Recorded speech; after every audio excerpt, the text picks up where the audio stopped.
E aí, pessoal, vamos então para mais uma aula de Teoria das Estruturas 2, onde vamos utilizar o método do deslocamento para a obtenção agora dos resultados de um pórtico com barra inclinada. Nesse pórtico com barra inclinada, nós vamos utilizar ele não no modo simplificado, porque quando trabalhamos com barra inclinada, o erro pode acabar sendo maior do que de estruturas com barras horizontais e verticais, porque normalmente o esforço normal pode agir de uma maneira maior nesse tipo de estrutura. Então, nesse exemplo aqui, nós vamos aprender a calcular com barra inclinada em cima da estrutura completa, onde vamos utilizar a nossa tabela, tanto para os esforços que nós estávamos utilizando, mas também para deslocamento normal, por tração ou compressão ali da barra. Então, nessa situação, nós não vamos considerar mais que as barras não podem ser esticadas ou comprimidas. Então, elas agora podem sim ter um deslocamento no sentido normal, que pode aumentar ou diminuir o tamanho da barra. Se não vamos trabalhar de modo simplificado, então cada nó já tem particularmente as 3 possibilidades de movimento, sendo descartada apenas aqueles nós que já possuem algum tipo de apoio, certo? Então, nesse exemplo nosso aqui, temos 3 apoios. O apoio em A, ou 3 apoios não, 3 nós, né? O nó em A, o nó em B e o nó em C. E o nó em A e em C possuem um engaste. Se o engaste ele proíbe 3 movimentos, né? Então eu não tenho aqui as minhas deslocabilidades nos nós de extremidade. Mas o nó no ponto B, esse sim, ele pode sofrer os 3 movimentos, né? Ele pode rotacionar, por isso vamos incluir a ele uma chapa, certo? E também ele pode acabar deslocando. Lembrando que agora nós não estamos trabalhando de forma simplificada, né? De forma reduzida, onde considerávamos que o ponto não deslocava na horizontal por ser travado em C, já que a barra não poderia mudar seu comprimento de 5 metros, como também essa outra barra não poderia deslocar em Y por causa do apoio que está aqui. Só que podemos perceber que nessa circunstância, por ser barra inclinada, que esse ponto pode sim deslocar na vertical, porque essa barra não está totalmente na vertical para impedir ao máximo esse deslocamento, certo? Por isso que acaba que fica inviável fazer essa opção simplificada, porque o erro poderia ser muito maior. Então, nesse caso, nós temos que realmente considerar o deslocamento tanto vertical quanto horizontal do nó em B, certo? E para isso, na hora dos nossos cálculos, vai haver sim a possibilidade de redução ou aumento do tamanho de uma barra para a inclusão dos nossos esforços normais. Feito isso, nós vamos ter aqui um ΔI representado pela chapa, a rotação, um ΔII vai ser o deslocamento horizontal e o ΔIII vai ser o deslocamento vertical.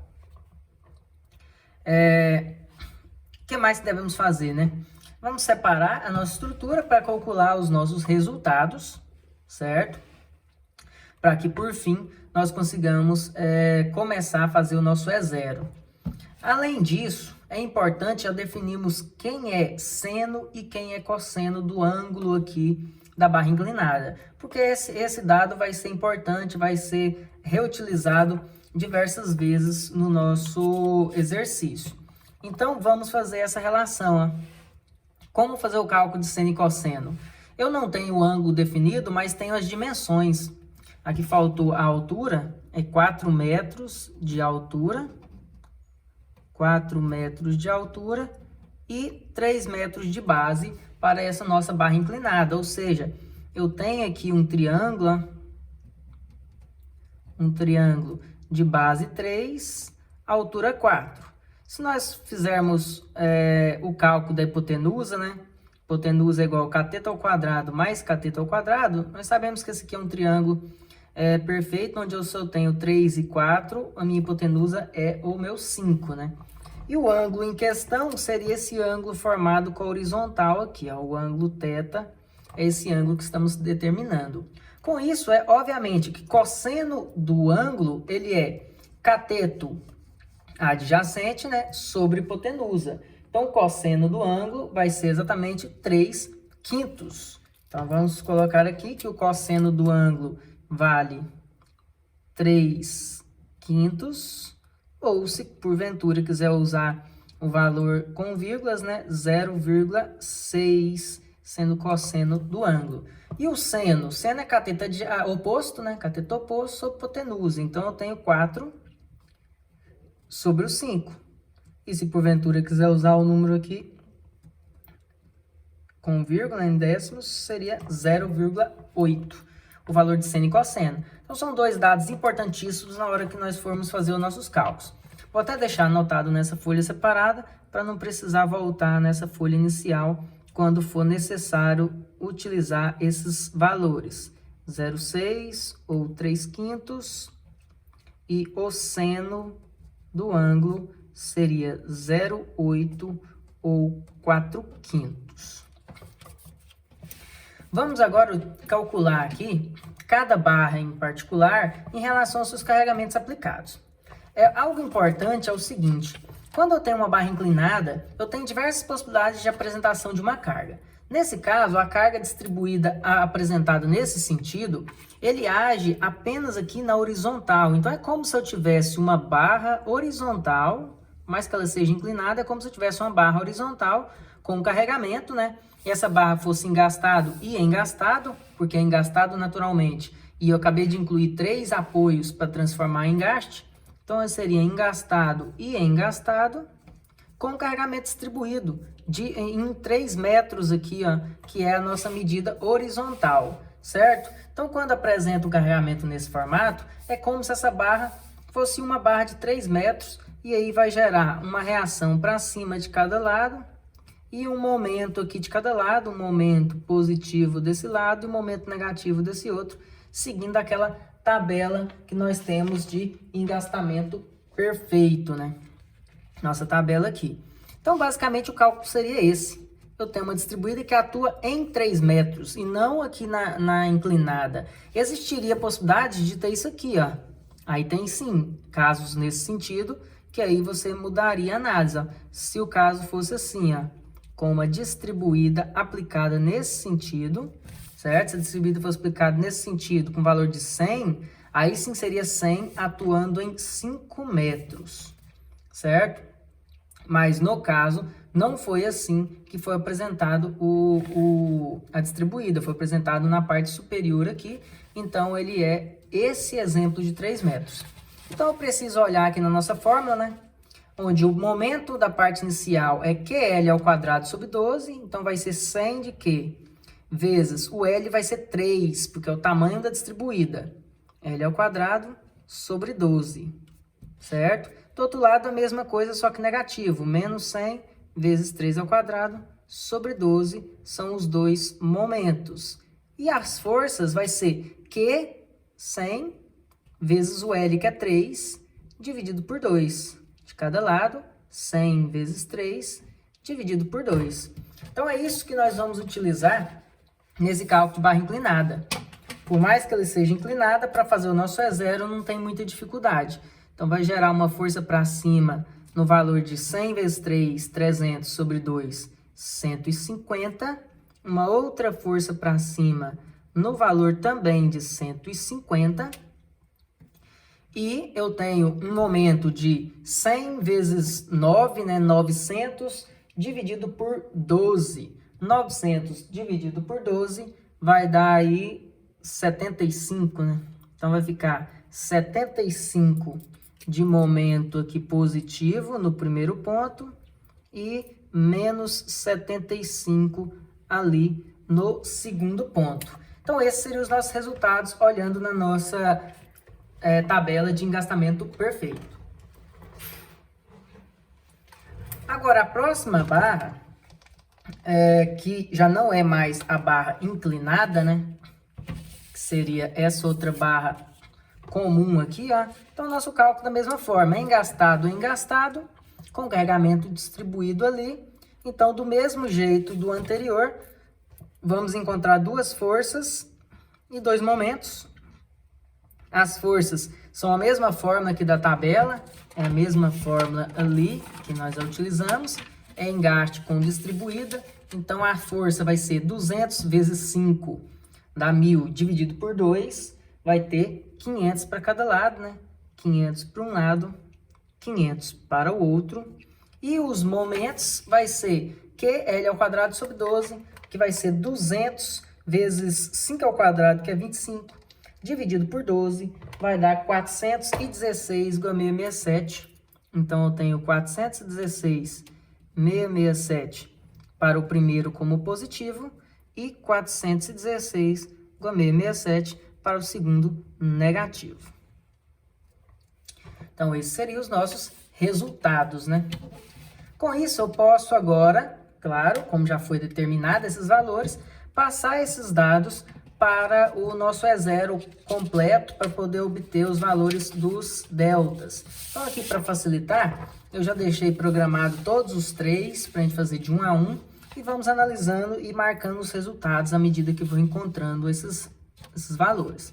Então, eu encontrei que 75 menos 75, encontrei aqui 416,67 e menos 416,667, certo? É uma dízima, vou colocar só duas casas agora, mas na hora dos cálculos eu vou ter que incluir mais casas para ficar mais correto.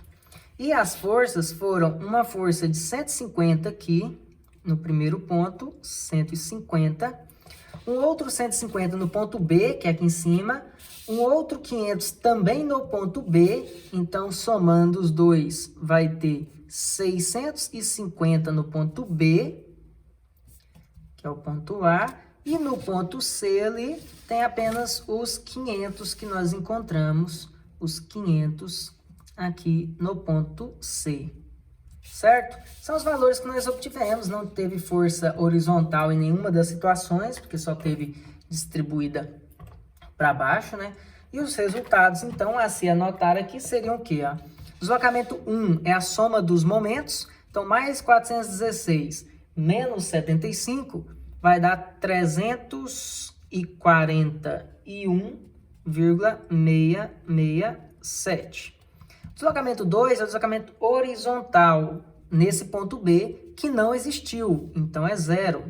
Já o deslocamento 3 é o deslocamento vertical do ponto B, que é 650 positivo, porque é para cima.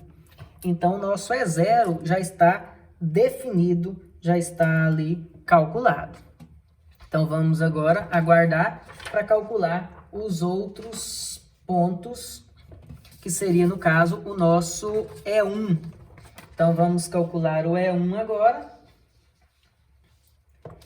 Lembrando que para o E1, o deslocabilidade era a rotação, né? Então, vamos aplicar um giro ali no nosso E1.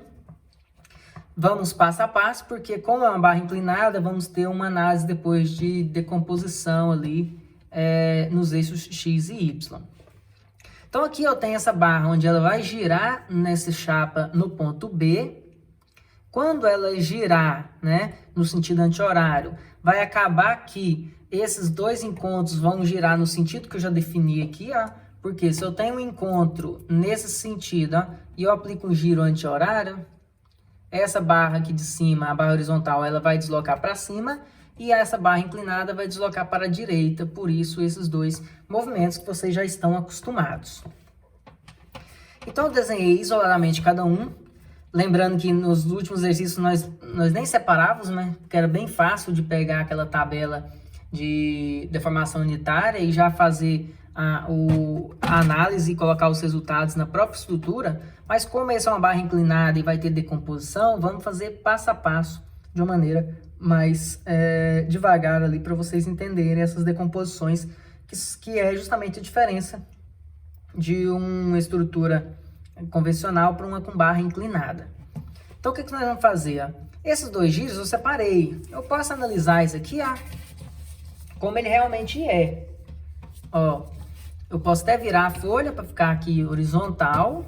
E de um lado eu tenho um engaste, do outro lado um engaste que girou. Se eu procurar na nossa tabela de deformação unitária essa opção, obviamente nós vamos encontrar ela, né?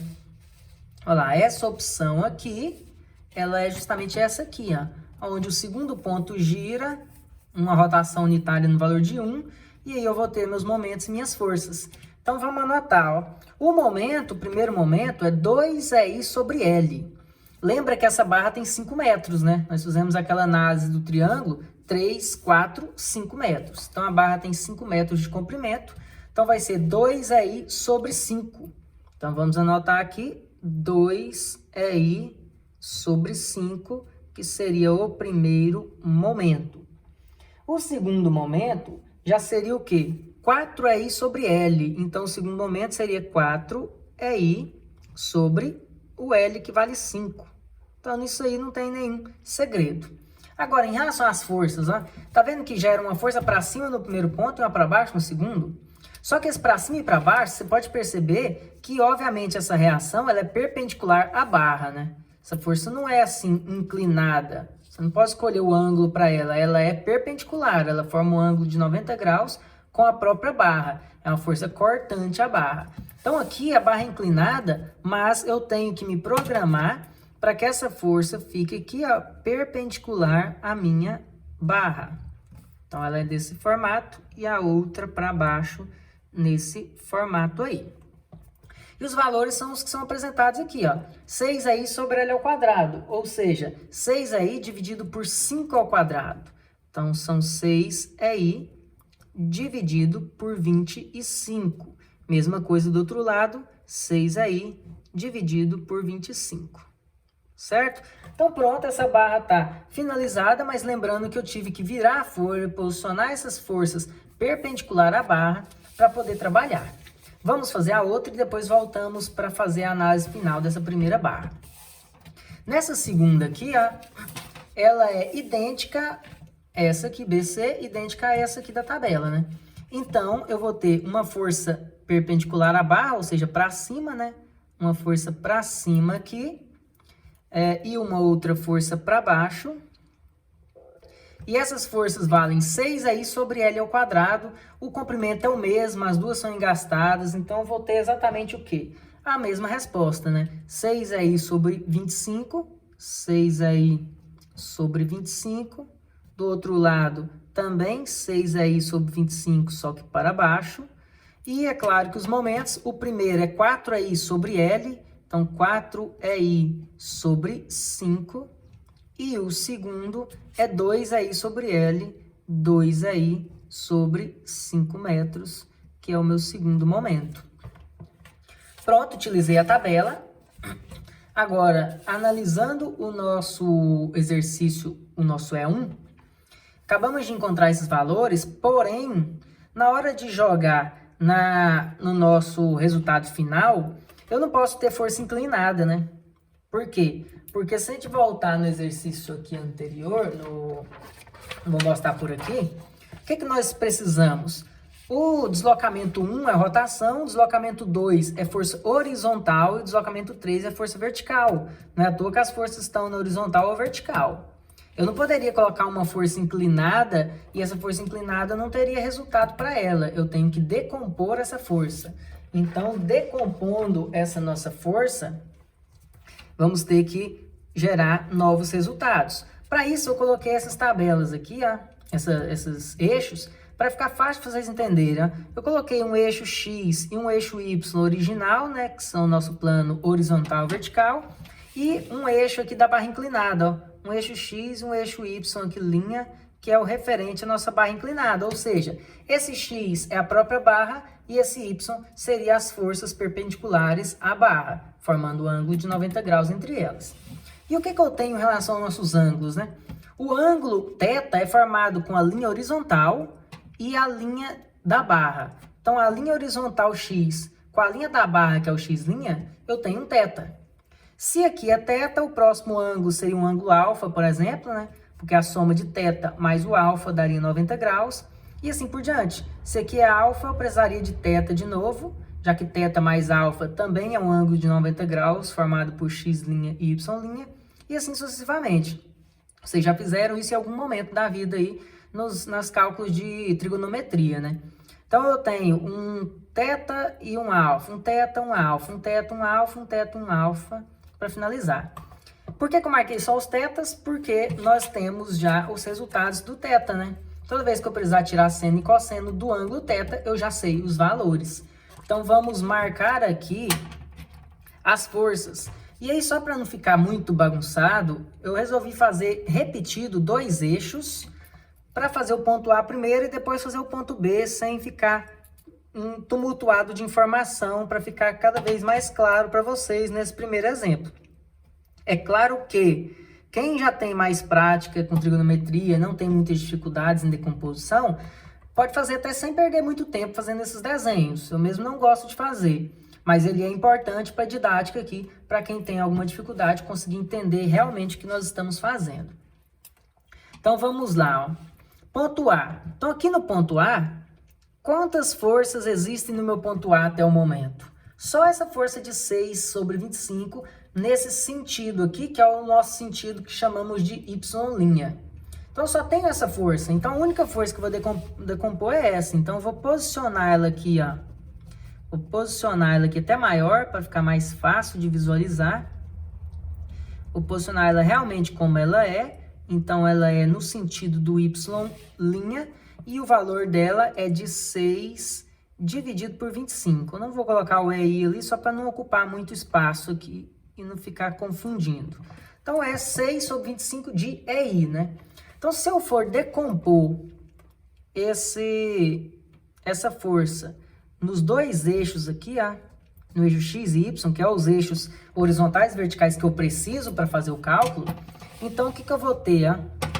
Eu vou ter uma força na horizontal para a esquerda, que é uma decomposição, e a outra decomposição vai ser uma força para cima, né? Uma força para cima ali na minha decomposição. E o ângulo já está marcado aqui, ó. Então fica fácil. Ó, como fazer essa conta, né? Se o ângulo θ está aqui, quem é o cateto adjacente? Essa medida na vertical, porque o ângulo está em contato com ele. E o cateto oposto ao ângulo que está aqui, ó, que é a representação dessa linha tracejada, que é essa linha horizontal aqui embaixo, esse está oposto. O que é adjacente é cosseno, né? E o que é oposto é seno. Então, vamos fazer justamente isso. Nós temos o valor aqui de seno e cosseno. Então, para encontrar essa medida em y, que é adjacente e automaticamente adjacente ao cosseno, né? Então, vou pegar 0,6, que é o cosseno, vezes 6 dividido por 25, e aí eu vou encontrar um valor, por exemplo, de 0,144. Eu já vou colocar nesse formato para não ficar ali com frações muito grandes, porque eu poderia fazer o cálculo, por exemplo, 18 sobre 125, né? 18 sobre 125 que dá a mesma resposta, mas eu vou fazer com um vírgula aqui, que eu acho que fica mais fácil de vocês acompanharem. Depois cada um escolhe a maneira que gostar mais aí. Então 0,144 é I, né? 0,144 é I. E essa outra medida, que ela é oposta ao ângulo e, consequentemente, o que é oposto é seno, né? Eu vou até colocar aqui, para quem tem essas dúvidas ainda, o seno usa o cateto oposto e o cosseno usa o cateto adjacente, né? Que é o ângulo que está em contato. Por isso, cosseno, contato. Já uma dica ali, um macetezinho para não esquecer. Então, esse outro vai usar no caso, o 0,8, porque agora está oposto. Então, 0,8 vezes 6 sobre 25, que vai dar 0,192 EI. Ou, se no caso, quiser multiplicar 4/5 vezes 6/5, vai ficar 24 sobre 125, que dá na mesma também. Então, consegui decompor, ó. Pronto. Vou deixar parado por enquanto. E vamos agora para o ponto B. No ponto B, ó, nós percebemos que existe o quê? 2 pontos B, né? Por isso que eu separei para nós podermos colocar esses valores. Ó. Eu tenho esse 6 sobre 25, que está aqui, ó, para esse sentido aqui, ó, inferior, né, direito. Então, a partir do ponto aqui, eu tenho uma força inferior direita aqui, no valor de novo, 6 dividido por 25. Então, 6 sobre 25 novamente. Esse 6 sobre 25 vai de novo decompor aqui em x e y, né? Claro. E aí, dessa vez agora, vai gerar uma seta aqui para baixo, que é a decomposição dessa força que a gente acabou de posicionar, e uma força agora para a direita, certo? E de novo o ângulo está aqui já pronto, só que esse ângulo é aqui embaixo agora, mas eu posso perceber que os resultados foram exatamente os mesmos. Por que os mesmos? Porque o ângulo aqui está em contato com essa medida vertical. Então essa força vertical que é o meu cosseno, que foi exatamente essa aqui, ó. Também foi o cosseno, está em contato com o ângulo. Então, se está em cosseno e o valor é o mesmo, então cosseno, que vale 0,6 vezes 6 sobre 25, vai dar exatamente a mesma coisa, 0,144 é I, né? É claro que vai dar a mesma coisa, por quê? Porque nessa minha barra só tem duas forças iguais em sentidos opostos. Então, uma anulando a outra e aqui é a mesma coisa, um anulando o outro. Vão ter casos que vão ter mais de uma força em um ponto e em outro lado vai ter menos. Então, vai gerar resultados diferentes. Mas isso aqui não foi o caso. Então, o mesmo 0,144 para baixo e para a direita o seno, né? Que deu o 0,192 EI. Só que no ponto B, não é apenas essa força que existe. Qual outra força que existe? Um 6 sobre 25 para cima. Então, aqui para cima, vai ter uma força de 6 aí sobre 25. Só para poder ficar no mesmo esquema desse aqui, né, em fração, para a gente poder somar adiante, vou dividir 6 por 25. 6 dividido por 25 dá 0,24. Então, esse valor aqui em cima é 0,24, né? 0,24 é I. Só para tudo ficar nos mesmos estilos, ou tudo em fração, ou tudo decimal, certo? Então, se eu quisesse ter deixado o outro aqui naquela ideia que eu tinha comentado, né? Que era lá, quanto que dava? Dava 18 sobre 125. 18 sobre 125 e esse 6 sobre 25 também daria a mesma coisa no final das contas. Mas o que eu tenho que me atentar é o quê? Que aqui é o meu ponto B, né? Meu ponto B. Então, meu ponto B tem uma força de 0,24 para cima, uma força de 0,14 para baixo e uma força de 0,19 para a direita. Com isso, eu posso agora preencher esse nosso E1 aqui com essas informações encontradas. Então, vamos preencher. Em relação ao momento, nunca tem problema com decomposição, né? Não se decompõe momento. Momento é um giro, não tem nada a ver com o ângulo ali. Então, eu posso anotar os momentos como ele veio ali, ó. 2 é I sobre 5. Aqui em cima, 4 é I sobre 5. Depois, 4 é I sobre 5 novamente. E, por fim, lá em cima, 2 é I sobre 5. E agora, eu tenho que posicionar as forças. Só que as forças não podem ser inclinadas. Por isso, nós fizemos essa decomposição. Então, o ponto A, ó, que é o ponto A aqui embaixo, ele é representado por duas forças, uma em X e uma em Y. Então, eu vou ter uma força em Y no valor de 0,144 EI, certo? E eu vou ter uma força na horizontal para a esquerda, no valor de 0,192 EI.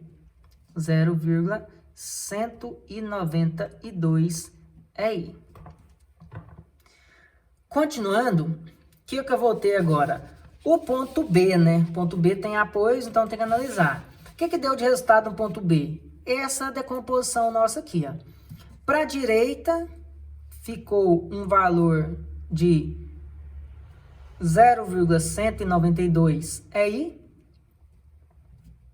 0,192 é I.